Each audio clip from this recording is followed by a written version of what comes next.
Hi everyone, you are welcome to this class. I'm glad to wish every one of us a happy new year. This is our first class in the new year. Anyway, according to the Gregorian calendar, this is a beautiful new year.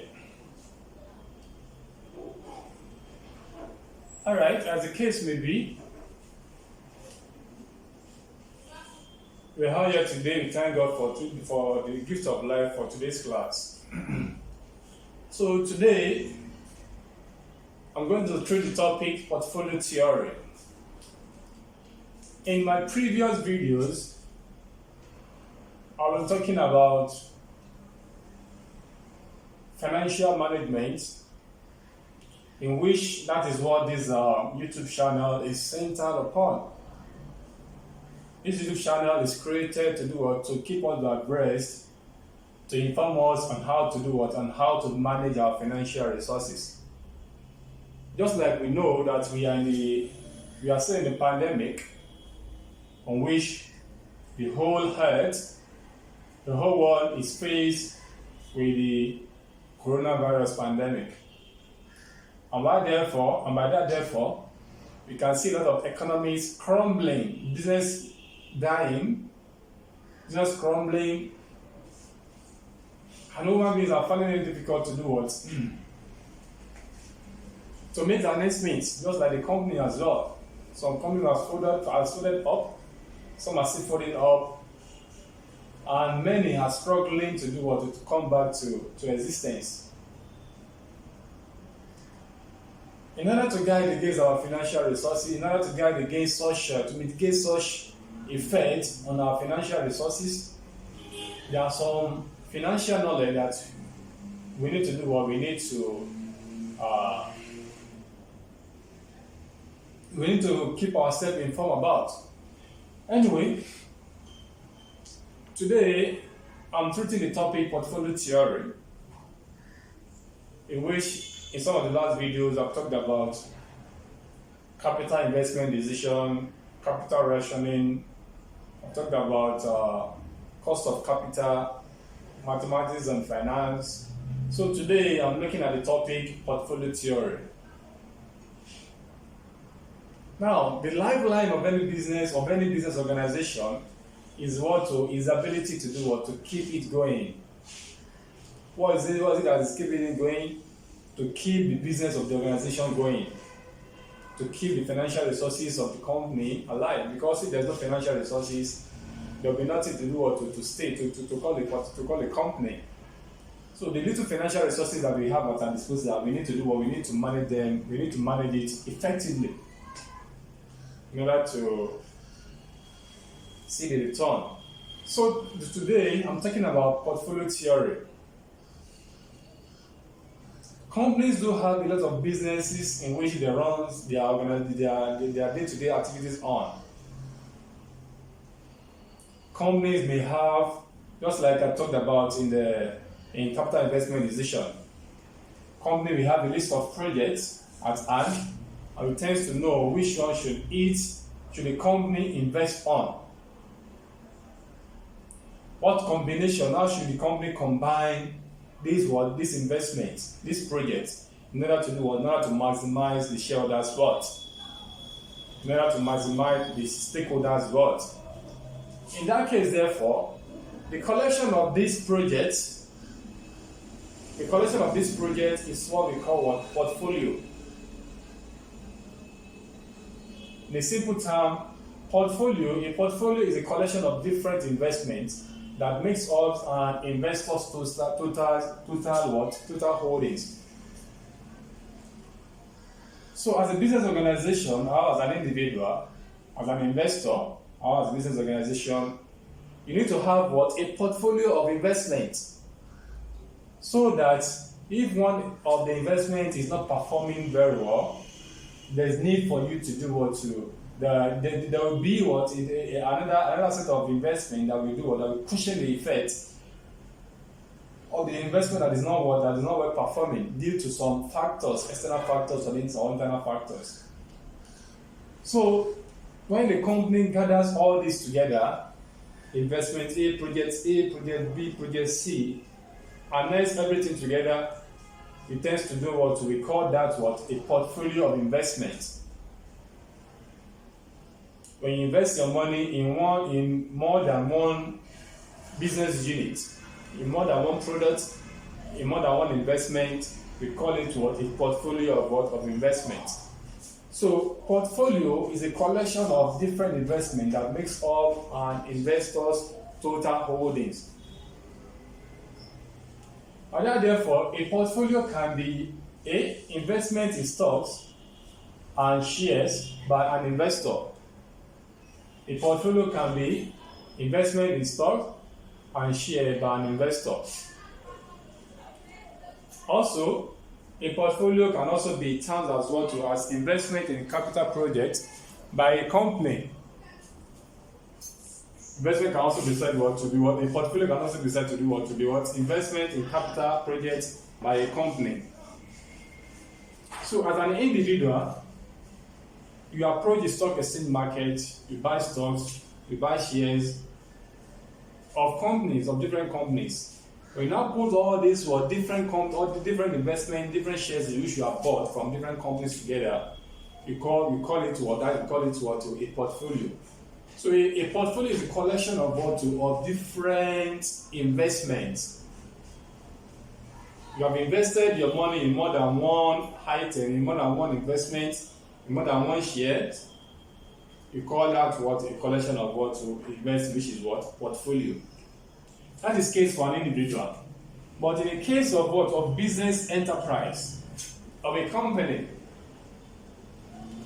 as I've explained before in my previous video where I treated capital investment decision, companies are faced with numerous investments. The company tends to to appraise all these investments it has at hand in order for you to know which of these project you should invest on. After some project has been selectively selected, so we now have a list of investments in which the company has placed its financial resources on. We then call that a portfolio. So portfolio can be to individual.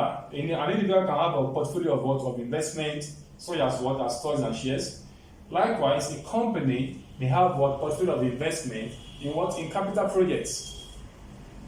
So I've talked about investment in capital projects. I've talked about investment. What investment is, capital project, what capital projects are, and how do we appraise the capital project in order for us to know whether we should put our financial resources in such a capital project. So we have the traditional approach, we have the modern techniques approach. So which we call the discounted cash flow method. So by that we're able to go to appraise our investment and know whether the investment is viable or not. Having said that, investment can be to individual and can be to company. Now, we have seen what portfolio is as a collection of investment, either by an individual or by a company. So what is portfolio theory? What is portfolio theory? Portfolio theory is therefore concerned with establishing guidelines for building up a portfolio of stocks and shares or projects or portfolio of projects. When you say theory is a set standards, set rules and regulations that must be followed, that has been tested and proven, that must be followed anyway. That must be followed as a sort of guideline. That must be followed in order to achieve the set targets, in order to achieve the set goal. So therefore, portfolio theory is therefore concerned with establishing guidelines for building up a portfolio of stocks and shares or portfolio of projects. So meaning that there are some rules and regulations in which you need to do what you need to follow when you are building up your portfolio of investments. Individual must be able to do what? To know some certain rules and regulations in order to do what? In order not to lose out. An investor must not invest in a positively correlated investment. What do I mean by that? Investments that are moving toward the same direction. Investments that are moving toward the same direction, whether upward together, if it's a positively correlated investment, they are moving upward together, or they are what it is negatively correlated investment, they are moving downward together. If they are performing good, they are performing good together. If they are performing down, they are performing bad together. So that is what a positively correlated investment is. The investment that are moving upward and moving upward together. Negatively correlated investment is what an investment that is what that are moving downward together at the same time. So these are the rules in which an investor, either an individual or a company, must follow in order to do what? In order to succeed. Simply put, that we should not do what? So what is trying to say? So in a nutshell, an investor should should invest in a portfolio in which there is no correlation between the investment in the portfolio. So meaning that the performance of one will not affect the performance of the other. They perform on their own individual basis. So these are set of rules, these are set of guidelines in which an investor must follow in building up the investment. In 1952, Harold Markowitz propounded the modern portfolio theory, which we call the MPT. So the modern portfolio theory propounded by Harold Markowitz is that the main underlying factor of this modern portfolio theory propounded by Harold Markowitz is basically diversification of investment. Harold Markowitz is of the opinion that you should not do you should not put all your investment in a basket. You should diversify. What am I talking about here? Diversification of investment simply means you should not invest in one type of investment. That is to say, if you are investing, take for example, if you invest in a umbrella company, for example. Let's take an umbrella company, for example. You should not invest in one industry as simple as that. You should not invest in one industry.